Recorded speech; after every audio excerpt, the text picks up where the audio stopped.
Grow My Cleaning Company teaches owners of cleaning companies just like you how to grow your company, make more money, and finally take charge of your financial future and your life.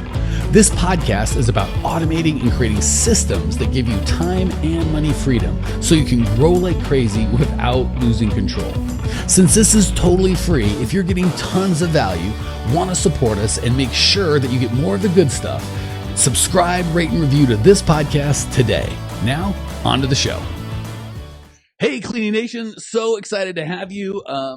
For those of you that are joining us live or watching the video, might notice my wife has gotten substantially less good looking. Sorry, George. And a lot more facial hair than you might be used to. Certainly more than I'm used to. This is George Parks. He is a guy that just graduated our Clean Profit program, and is just a super cool guy. But you're out in Texas, right, George? Yes, sir. I am. Okay. Well, I've got all the stuff I want to tell about your story, but I'm going to do my best to shut up and let you tell your own story. But before we jump into the good stuff, you want to just give a quick intro of who you are and why everyone should care? Of course. Yeah. My name is George. Like he said, I started my cleaning business about 3 years ago. I actually just hit my third year this month. So I'm excited about that. We're a veteran-owned business. We primarily service commercial and government buildings. And so we were actually awarded in 2018 the Small Business of the Year for providing those outstanding cleaning services. So we're pretty excited about that. I will say one thing that I've definitely learned about this industry is you have to love it. I mean, because you'll come in contact with a lot of different type of people. You know, some people don't have a respect for what you do.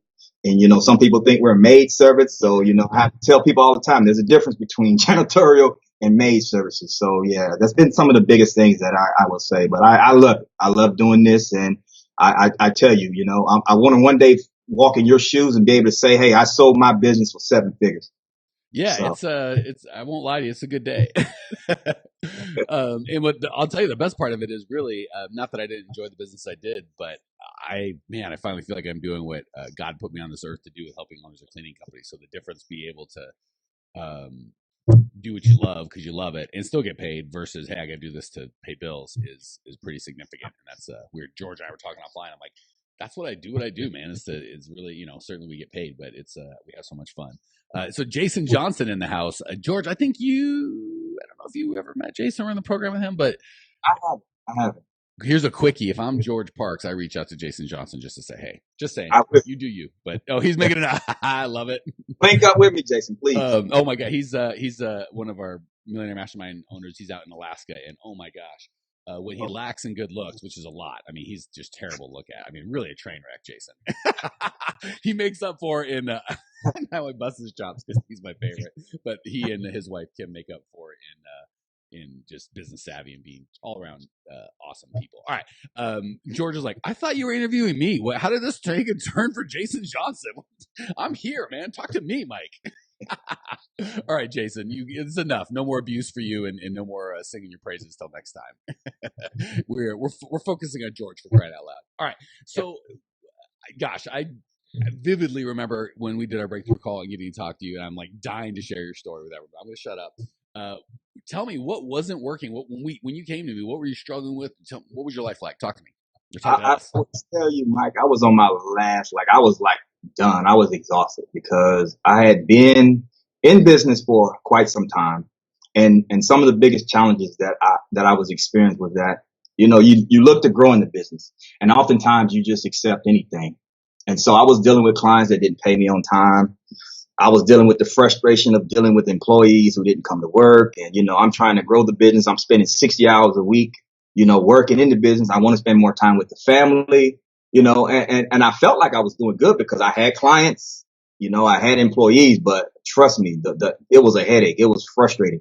And I got to the point I was like, is this the right business for me? Am I doing the right thing? So I started to really, you know, second guess what I was doing. And so, for some reason, your name came across my timeline on Facebook, and that's kind of how we linked up. Because I'm a cagey marketer. That's the reason. Hey, you know, I believe in higher power, though. You know, that's the way I look at it. Because I'm telling you, I was on my last leg. I was done. Well, I'll tell you, I couldn't agree more. We work as hard as we can to make ourselves known to the people that need us. But at the end of the day, I absolutely believe that God puts me in the lives of the people I'm supposed to be in, and I really am honored to serve. I tell everybody, I'm just pretending to be a business coach. I'm really just a jerk that's had a business for 20 years, and I've always felt like those businesses were my kids. And I know what it means to be like, hey, I'm going to trust you, semi-stranger human being, to like with my baby, with my kid, I don't take that lightly. So I remember that call, and I remember talking to you. I remember desperately being like, "Oh my gosh, I cannot wait to help this dude Yeah. make a change." And Efren's here, and he's like, "Hey, love hearing the success stories, and I love sharing them. As much as I love teaching and all that stuff, I think probably you guys maybe get more value out of just hearing guys like George talk about their success. So I like to shut up and take a break. So, was there a rock bottom that said, "Today's the day. I can't live like this anymore. I got to change," or did my thing just pop on your feed and it was kind of karma? That was a rock bottom. I think I remember telling you I had spent a lot of money on hiring consultants and things like that who promised me that they will do this and that, blah blah blah, and I got a zero return. And so, when you're trying to pursue something and you're looking out there, you're working it by yourself, you're doing it by yourself, and then you're trying to hire outsiders to help you, you're trusting in that individual who say they're going to do that. And I tell you, I spent a whole lot of money and didn't get anything out of it. Every contract that I've ever received, I wrote that contract. I'm right. So I'm like, why the heck am I paying you and you're not getting anything for me? So yeah. So basically, in a nutshell, I was at that point where I was in, you know what? I think I'm gonna close my doors and just maybe, take a knee for a while and just try to, figure this thing out and see what's next best for me or whatever the case may be. And you just so happen to come across my timeline. And I just wanted to really hear what you had to say. Sometimes you get buyer's remorse when you hear certain things, but, for some reason, everything that you said related to me. And so I took a leap of faith and I said, you know what? I'm going to go ahead and spend this money. I'm going to go ahead and do this because if I don't, I mean, I'm passionate about what I do. I was small business of the year. So I was like excited about that, but at the end of the day, you feel like you're working towards something and you're not getting there. You're spinning your wheels and yeah, I just got frustrated. So it is frustrating is the exact word. And again, I want to encourage all of you guys, please don't think like, oh, Mike was just born like some business. No, I was not. I am a guy that has made all the mistakes that you've made or many of the mistakes you made with probably zeros on the end. So I have absolutely felt that frustration. I'm working so hard. I'm not stupid. I'm not lazy. And you just sometimes, just like you said, you just want to throw your hands up and go, what am I, why? I'm spending money on this and that and the other. It's just not freaking working. So yeah, so glad that we got to talk. So what do you think was different? Why did you get results now versus before? Because again, I'd like to take all the credit, but we got to be honest. A lot of it has to do with George. Just like you said, like I didn't write any contracts. You did all the work, but you this is you. So what happened? What changed in your heart, in your mind? I know for a fact that what changed was that some of the systemized processes that you spoke about, just having those systemized processes is valuable. I mean, you can duplicate that when you have systems in place. I mean, you can, once the one thing I had to do was stop working in my business and work on it because I was spending, like I said, 60 hours a week cleaning, right? Cleaning. Yeah, I was cleaning. So I wasn't able to, do anything outside of that. And so, once we spoke, and the first thing you said was, hey, if you got those type of companies that's not paying you, fire them. And I was like, whoa, hold up. Time out. I need that. Well, it was frustrating. So I actually did it. And I felt good about it. I fired the first company that wasn't paying me. I mean, I'm talking like 4 months. I worked the contract.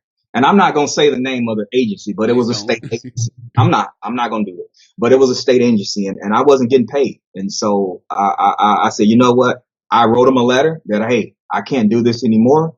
They complained of was payment issues or whatever in their system. That's your problem, not mine. Thank you for thank you for the opportunity. And so I moved on. And I remember when we started, you were even like, can I even do that? Like you were kind of so limited in your thinking, like I have to just work because I have to. It's like, no, you do not. Yes. I was thinking that I was stuck. That's why I did it for 4 months with no pay because I felt like I was stuck because it was a government agency. And so, hey, at the end of the day, I quit. And hopefully everybody out there listening is sure, systems and processes help, but the key is taking action. And you think it's not scary? I remember when you first emailed me, like they're going to be pissed, and there was some drama going on. I wasn't, I don't want to make it sound harder than it was, but it certainly wasn't just like roses and hugs. Um, enjoy A lot of guys or gals would have been like, oh, I'll just keep going, or this won't work, or just given up and done the easy thing and kept working for nothing, which I guess I shouldn't call it the easy thing. But the reason George is getting success is we said, here's the system to follow, and surprise, he followed the system and did the work, and that's what gets the results. Immediately I saw results, like immediately. Like I'm no longer working in the business. I haven't cleaned since the beginning of March, I think. Bless America. We're recording this May 7th. So beginning of all of March, all of April. So we've got 2 months in, no cleaning. And you weren't cleaning 5 or 10 hours a week. You were cleaning like 60 hours a week. 60 hours. Yes, sir. Okay. Yes.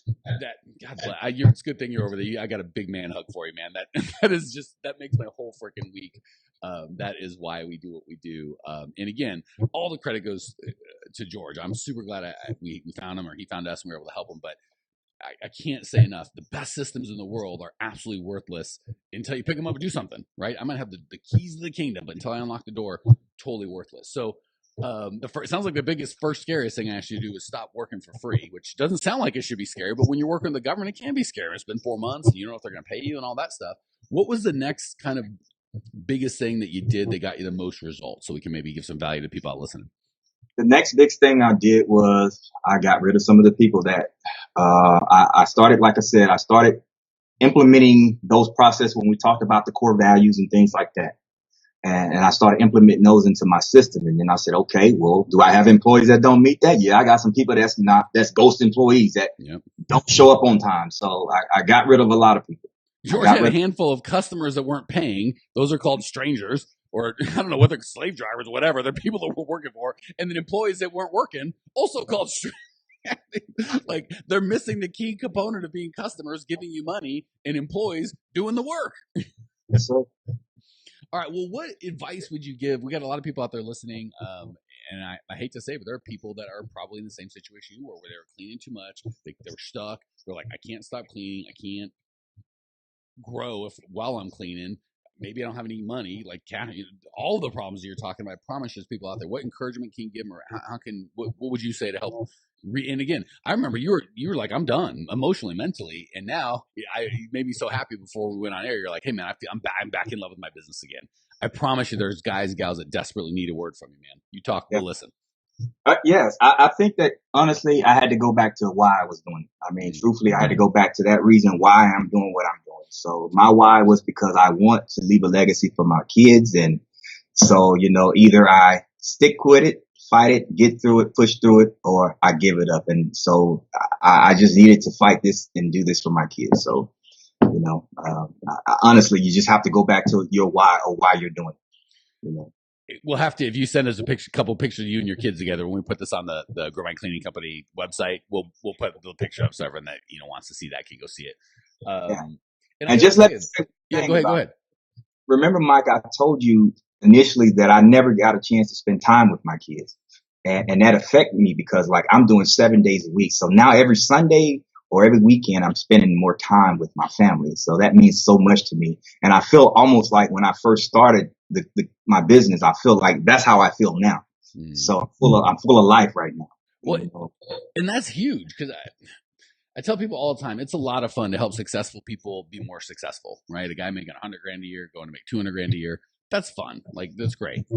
But I would much rather every day help guys that are working 60, 70 hours a week. They're not in charge of their business. Their business is firmly in charge of their life, their relationships, their health, their relationships with family, with spouses, literally the business will take everything: money, emotions, life force, whatever you're willing to give, it'll take. And being able to help guys and gals like George go from, and more importantly, your kids, right? Like you're the adult, you make a decision, but the kids are like, hey, I need dad. And I know, trust me, I'm a dad. I'm like, I gotta make money. I gotta pay for these. I gotta feed these kids. But I found that, my kids are mostly more into dad being there than sending checks. And two things. One, for me, and again, this is terrible, I probably shouldn't say it, but if I at least feel like I'm growing a business and building a legacy, like you're saying, that's great. And I miss time with my kids. I still don't think that's right, but I can live with it. But when I'm cleaning toilets and working in my business and not even building anything I can give them, and it's costing me time, I'm like, that I can't live like that. That's just not working. Is that where you were? Or? That's exactly where I was. Exactly where I was. All right, well, give some hope. I promise you, there are people out there right now going, I don't know what they're thinking, but that's George, or that's not me, or I can't. Like, his story's different, and I'm sure you felt that way, right? You tried and maybe couldn't succeed a couple times and had given up. What do you say to that guy or that gal out there that's like, I can't do it, George, or you're different than me? Just believe in the dreams and the things that you want to do and accomplish in your life. I know for a fact that the cleaning industry is a $4 billion a year industry. I think that's just in the States. I don't even think that's global. That's not even globally. That's just in the States. So, I know the potential that it has. And so, I refuse some of the things that was instilled in me while I was in the military. I refuse to give up. I refuse to quit. So, I can't say for someone else, but just for me, I'm just not a quitter, and I just refuse to give up. So, in a nutshell, just keep fighting, and just reaching out to people like you, Mike, and just, hey, some people are probably prideful and don't want to ask for help or whatever the case may be. A lot of times it's that. A lot of times people just don't want to ask for help, and then, you get these other individuals out here who just, want to get in your pockets and, you spend all this money on, consultants who don't give you crap, so I understand, getting to that point where you're saying, you know what, enough is enough. I'm done. But just if you believe in what you're doing and you keep pushing through, it'll work itself out. I believe that. And I got to say, as someone that's had the honor of getting to serve hundreds and hundreds of owners of cleaning companies and kind of being able to get distinctions between the guys and gals that have success and the guys that don't, it's not money. We help people that are broke. We help people that have a ton of money. It's not education at all. Some of the most educated people, like George said, sometimes are not as coachable, right? They think they know everything, so they can't learn. It is just what George said. The guys or gals that said, I will die or I'll have success. That's it. One of the two. I hope it's a success, but when I die, that's when I say, okay, well, I did what I can do and I'm now dead. So I couldn't agree more, George, that commitment to, it's not if I'll succeed. It's not, do I have to try, I'll try 6 times and I give up. It's, if I have to try 6,000, it doesn't matter. I'm just going to do it. You know what? Usually I respond to comments. I'm going to throw one at George. I'm going to make him do my job for 2 seconds. Karen says the issue to not having to clean is not having the right people. George, talk to young Karen. What would you say to her? About not having the right people? About, saying, hey, I don't want to clean, but I don't have the right people, or the issue's not having the right people. How do you solve that? I love when I put my clients to work for me. I'm going to relax and let George do my job. Go, baby. I'm currently in the process right now. I'm having a hiring event, and I had to get rid of some people. And so, in me getting rid of those people, I got to find the right people. Notice I said the right people. And so I've had, over the course of maybe a 3-week time frame, I've had 259 people apply for a job announcement that I posted. Now, out of that 259, I'm pretty sure I can find some valuable people out of there, but you have to do your due diligence to slip through it. You have to be able to, number one, if these individuals, like what I did one thing. When I put the job announcement out, I submitted a questionnaire. If you can answer 5 questions, give me 3 professional references. Give me some of your most important values. I just put that questionnaire out there, and if people responded, then to me, that was someone potentially that I could possibly, do a face-to-face or a phone screen with. If you didn't respond, I'm not wasting my time. So it kind of helped me to narrow down the trash from, maybe people who, may not have the time to fill out the questionnaire, but it helped me narrow down who I wanted to speak to and who not. So there's 2 things that George said that may get overlooked, and I want you to miss it. And then we're going to wrap up. So if anyone else got any questions, feel free to put them in the chat. So 2 things. One, the George I talked to 9-10 weeks ago, if I said, hey, what's the issue with the problem? He'd say something like, I got a bunch of applicants, but I can't find anyone good. Today, what George says is, I had 259 applicants over the last 3 weeks. So hopefully you guys are seeing the difference. Tracking and counting and bringing data, not drama, is huge. And I love when I talk to graduates and they move from when I talked to before, it was all sorts of thoughts and emotions and a lot or this, that, and the other versus numbers. So I love the numbers. And then second, he had a system, and we go through all that in depth in step 7, 8, 9, but he had a system to separate that wasn't involved with him. He created this ad and created this process, and then the people that fell through would be worthy of going on the next step and maybe getting some of George's time. And the people that didn't, George never worries about. He doesn't. That ain't his gig. He don't have any time for that. So hopefully you guys are picking that. Efren says, question for George. So this is gone. They're not even asking me questions anymore, George. It's all George. Next week is going to be George and Natalie. I'll be out entirely. What was your strategy for scoring your first client? I'm having trouble getting past the receptionist. George, I don't want to put you on the spot. If you'd like to answer, you can. If not, that's okay. But I won't give you the opportunity to serve Efren. My very first client, oh man, that was a residential. It was a slumlord. So I ain't too proud to talk about that one. I mean, I probably got $80 off of cleaning an apartment building. So I don't know if I want to talk about that one. All right, let me rephrase for Efren, because first of all, I love the transparency and the honesty. Like, it wasn't a client you want, and I got him because probably no one else would show up. But how about how'd you get your first good client, your first commercial client that you were proud to have and you were glad you got? How about that? Great question. So Efren's mostly. I actually recently had a visit where I went to a facility, and the first thing I did was I said, "Hey, do you have 30 minutes of uninterrupted time?" Oh, that sounds familiar. It sounds like you got a process or a system. Just saying. It does. And the gentleman said, "No, sir, I don't."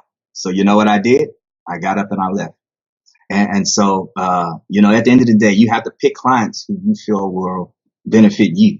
Those who you feel that will be good clients for you. It's not about you just going out here and just getting a client or just getting a contract or things like that. I mean, yes, the money is good, but you want to pick those who are going to basically pay you on time or who's going to take the time. So that way you can actually do a thorough examination of their facility and go and, just look at, some of the things that they're wanting done, because a lot of times, they'll walk you through the process, but they're not going to basically give you enough time before you can go and look at the actual property itself.